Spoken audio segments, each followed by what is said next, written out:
आजकल एग्जाम में एग्जामिनर ऐसे गंदे गंदे सवाल इसलिए डालने लगा है ताकि आप एबीसी के ऐसे फालतू की वैल्यूज में फंस जाएं और कभी आंसर तक पहुंच ही ना पाए। मेरे भाई ऐसा ही एक सवाल सीजीएल में इस बार 2025 के प्री में आया। सवाल ये था कि ए की वैल्यू जो है वो 0.02 है, बी की वैल्यू 0.03 है, सी की वैल्यू -0.05 है और यही नहीं उसने कहा कि a प्लस बी प्लस सी की वैल्यू 0 भी है। अब इतना सब देने के बाद वो आपसे कह रहा है कि A cube plus B cube plus C cube divided by 3abc की वैल्यू निकालो। अब आप सोचोगे कोई नॉर्मल बच्चा ही होगा जो ए cube B cube C cube की वैल्यू निकालेगा, उसको उसका क्यूब निकालेगा, उसको प्लस करेगा, फिर 3abc से डिवाइड करेगा। ऐसे एग्जाम में क्वेश्चन नहीं होने वाला है।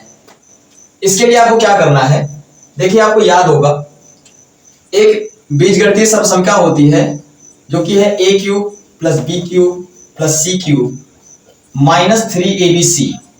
इसकी जो वैल्यू होती है, वैसे तो फार्मूला इसका होता है a plus B plus C into A square plus B square plus C square minus A B minus B C minus C A या फिर ए सी।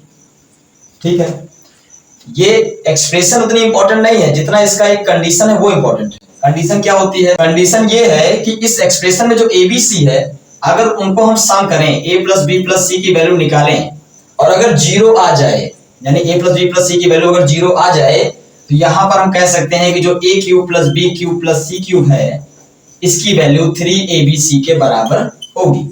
बस यही लॉजिक का इस्तेमाल एग्जामिनर ने किया और ये सवाल बना दिया। यानी कि आपको इस क्वेश्चन को लगाने के लिए abc की वैल्यू को देखना ही नहीं था, बस आपको इतना देखना था कि abc की वैल्यू 0 है, यानी ये इसका मान 3abc के बराबर होगा। तो आपसे पूछा क्या गया है कि a cube plus B cube plus C cube, इसको डिवाइड करना है किससे? 3abc से। ठीक है, यानी a cube plus B cube plus C cube की जगह क्या रख सकते हैं? 3abc रख सकते हैं। बिल्कुल, यहां पे भी नीचे 3abc है और 3abc से 3abc जब कट जाएगा तो आंसर क्या आ जाएगा? 1, यानी कि ऑप्शन नंबर सी आपका राइट आंसर हो जाएगा। बात समझ में आ गई? अब ऐसा ही क्वेश्चन आप करके दिखाओ।